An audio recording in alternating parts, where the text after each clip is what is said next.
Hi, I'm Ron Ritz from Skunk River Cycles. The issue of the day is how to fix a flat tire.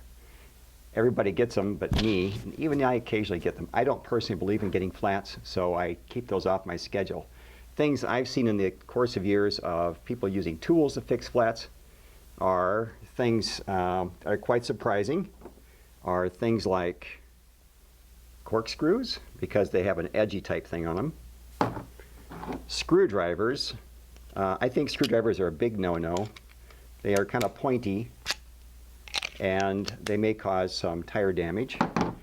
One of my favorites is knives. One of our customers complained because she kept getting flats and she'd been using a butcher knife to pry the tire off the rim. Not a really good choice. There's a variety of tools used called tire levers. They're shaped with a scooped edge and a hook to facilitate removal of tires. So we're assuming you're riding in the country and you get a flat. Some terrible demon threw a piece of glass at you, or a nail, or a wire, or in one case, one of our customers came back with a pheasant leg stuck in his tire. Fish hooks are pretty popular around fishing lake areas. So we've got a flat. What happens next? We're assuming you know how to take the wheels off. Front wheels and back wheels come off pretty easily. Find the favorite tire lever of your choice. This is a brand from Topeka I like because they're very, very strong and they have a lot of extra leverage. Our most popular brand in the shop here is Pedro's. The nice thing about Pedro's, if you drop them in the grass on the side of the road, they're bright yellow, pink, green, or orange. You can find them easily. So assuming you found what caused your flat, pull it out or mark it with a pen or a magic marker, or just pay attention to where it is. Go opposite the valve stem, use the tire lever, and put the tire lever underneath one edge of the tire. This is called the tire bead.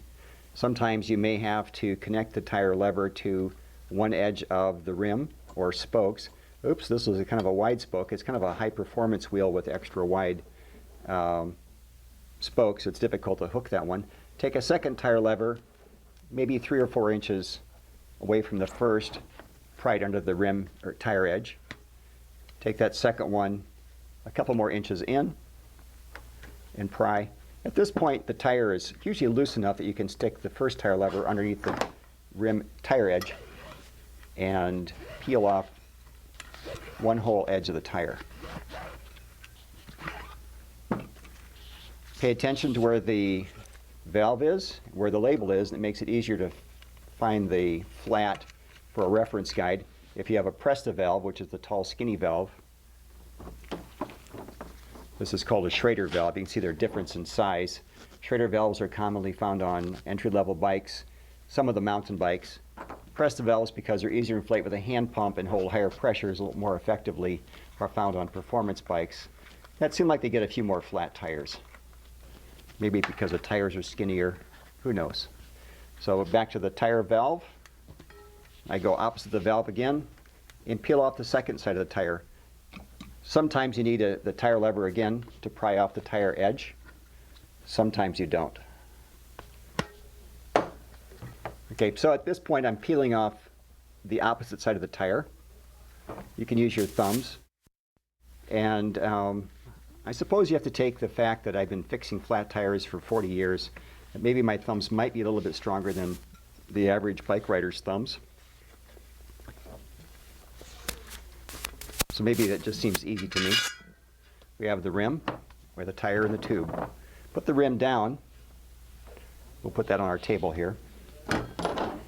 Okay, at this point I have the tube removed from the tire. I'm going to see what caused the puncture. I'm going to install the pump onto the tire valve. Use the little T-handle, it's kind of convenient. Puff enough air into the tube to give it some shape to determine where the puncture is. Remove the pump from the tube and inspect the tube for leaks. You can hold it next to your face. You can, if you see a potential puncture or cut, you could spit on it and that would cause a bubble. If you see a bubble or you feel air coming in your face, at that point you can use a patch kit, which we have in this pile someplace. There we go. Patch kit from Skunk River Cycles, or you can replace the tube. I usually patch my tubes about 4 times before I replace them because I figure they have to earn their keep. From a business standpoint, we'd like you to replace your tubes every time. So I've determined that caused I have a puncture in the outside part of the tube. I'm going to look in my tire and find the culprit. Well, piece of beer glass or beer bottle. I'm going to scrape it out of the tire. Check the inside part of the tire for any cuts to the inside part of the tire body, and we're assuming that maybe I ran over more than just one piece of tube. I'm going to check the rest of the tire.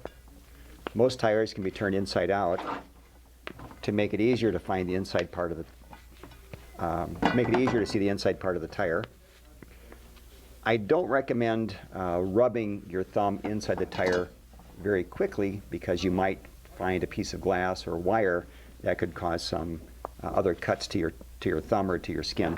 Getting a cut out in the dirt, probably not a good idea. So I've got that one piece of glass, I pulled it out, everything else looks good in the tire. Now I'm ready to put the tire back on the rim. I look for the tire label, I look for the valve hole. Before I put the tire on the rim, I inspect the rim for dirt or nicks and make sure there is a cover over the spoke holes. So I find the valve hole, and this particular tire that I have is called a Kevlar beaded tire. The tire bead, which is the very edge of the tire, has a fiber reinforcement of Kevlar or other kind of high density, high strength material. I'll look for the label on the tire, and it's really more of a matter of convenience for future reference. It's not a necessity, it's simply a convenience for me. I'll go to the valve hole, work on one side of the tire. I'm going to start with the side you'll see first, and just poke that in there and work with my fingers, guiding it onto the tire edge. I'm going to flip it towards me so I can see what's going on. And there we go. Pop it right in place. Now I have my new tube. Go back to the label. Find the rim hole or valve hole. Put the valve through the hole. Carefully install the tube around the edge of the tire.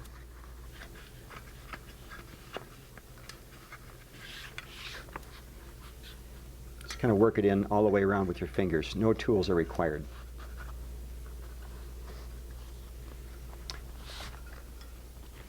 At this point, go back to the valve stem again.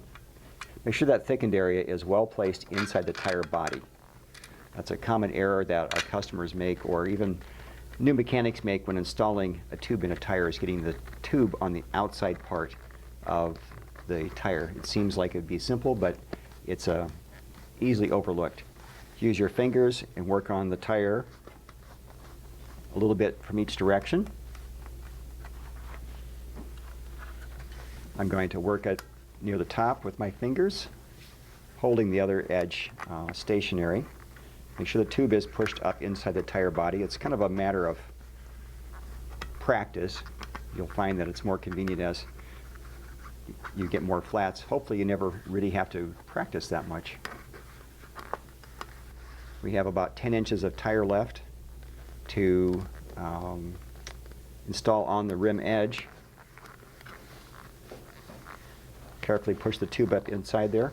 One thing that I occasionally do for my own tubes, if I have a very tight-fitting tire, if I find a tire that's tighter fitting, I will use talcum powder on the tube, a liberal dose of talcum powder on the tube, and it makes the tube and the tire combination a little bit slipperier. So I've got this last 4 inches. I kind of pry the tire up. Sometimes you need to use a tire lever again. So tire levers, you have to be kind of careful at this point so you don't pinch the tube with the tire lever. And that's one reason we don't recommend using the old-fashioned metal tire levers or the bottle opener or the table knife or the screwdriver, because all those tools may cause the tube to get punctured, and you've just fixed that. Usually you can just pull the tire back up on the on the rim edge, and it just pops it in place. At this point, I like looking at the tire all the way around and pinching it and squeezing it to make sure the tire is molded carefully into the rim edge. I give the valve stem a little bit of a push to push it up into the tire body. Use your favorite inflation tool. Put the pump onto the tire valve. This happens to have a locking valve stem, a T-handle. I wrap one thumb around the tire and hang onto the pump head and just, that's enough to ride on. And then take the pump off. Close the lock nut for a Presta valve. Schraders have a self-closing valve. This bike, or this tube, has a lock nut to hold the tube in place. Make sure you reinstall that. Not necessary, but it's nice. We're ready to go riding again. Thanks a lot for watching our informational video from Skunk River Cycles. Have a great day, and don't forget, some of the best times of your life are spent riding your bike. Thanks.